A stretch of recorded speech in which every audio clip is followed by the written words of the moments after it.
First and foremost, I want to say congratulations to the whole team. This has been, there's never success when it comes to demolition, but we can equally say that everything went as planned, to precision.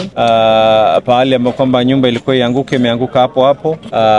We have seen that the damage is the windows in the nearby houses. For those who listen to advice, waache madirisha yao wazi. We are also seeing that hakuna damage iliyotokea. Nyumba hizi zote hazina shida yoyote. We've not heard of any fatalities. We were concerned about mambo ya debris na mambo ya ile impact kuweza kuumiza watu.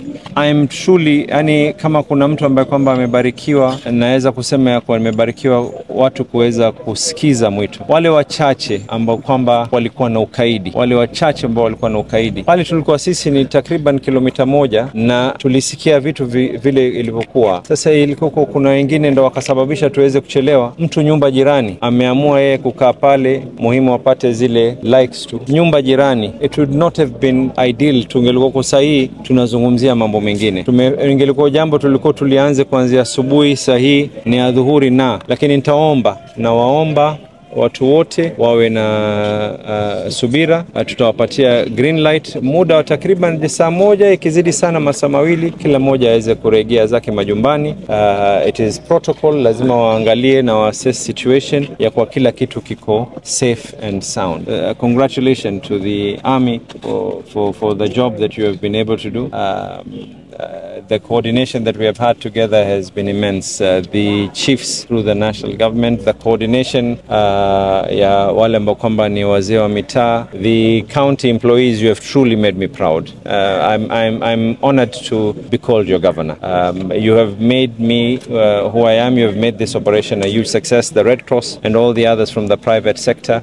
This is team leadership, teamwork that we've been able to do. And yes, we have had 0 casualties. The building is down as planned. We had 17 ambulances. We had hospitals ready. For now, tupeni nafasi tu ya muda takriban saa 1, ikizidi sana masaa 2. Everyone will go back to their houses. The team in charge is already making preparations. Wakipatiwa go ahead, hii area kutakuwa na excavator leo kuanza kuondoa huu mzigo wote. Na nia na madhumuni ni kwa hatutaki kupaacha hivi. Immediately we start rebuilding our city. Kama kuna damage ya maji hapa chini, damage yoyote ambayo kama imefanyika, we go ahead and do what needs to be done. So thank you very much, and thank you all for the cooperation, for notifying the public.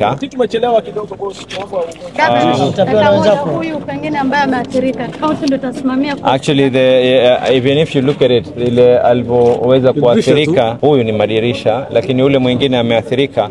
Kwanza mwenyewe alikuwa amejenga extension. It was an extension, a staircase ya nje. The developer amesign an indemnity, so we have no issues whatsoever. And maybe why don't, instead of maybe concentrating on compensation, can we concentrate on the fact that we have saved people's lives? The casualty is exactly what was anticipated. All these other buildings, everything is intact, and we are also going to have an exit report from the National Disaster Committee, and the exit report will be very, very clear. I'm going to ask the security personnel, kwa sababu naona kwa watu wanaanza kufika huku, to make sure that the area is cordoned. Tafadhalini, mkiambiwa kwa musifike, tuacheni ile tabia yetu. Picha mutaletewa na everything else. And for those truly who delayed this whole thing, kwa sababu muliamua kukaa katika masehemu za hatari ati mnatafuta videos, surely inconveniencing everyone for hours kwa sababu tunakujali wewe mmoja. But thank you and congratulations to every single person. Yes, jana tulizungumza kwa madirisha yafunguliwe. Everything is intact. This was closed windows. Na hii nyumba ambayo kwamba imeathirika actually is just the staircase ya nje ambayo kwamba yeye mwenyewe alikuwa amejenga as an extension. Of course, the next conversation now is as per my promise to the people of Mombasa. The next conversation will be what transpired, to give you a report of what exactly happened, niwajulishe yaloweza kujiri mpaka tukafika mpaka tulipofika hapa. You can be able to learn many things, but no time did I ever realize or even anticipate that at one time I'll be briefing the media with the military and the national government to talk about demolitions. I never ever imagined that. but that's part of leadership, and this is what the power of working together is. We've been able to save lives. Tushukuru Mwenyezi Mungu sasa. Is it possible to be informed of the process now that the demolition has been done? Actually, as we're speaking, the fire is there. As we had promised, wanajaribu kuhakikisha wakifika hapa watapunguza hii vumbi. Hataki mtu yote atoke na maradhi ambayo kwamba atakaweza kufika. And as the fire is doing its work, Kenya Power is already in the process of reconnecting. We're just asking people to give us an average of about an hour. Jisaji moja tu. Saji moja tu. Thank you very much.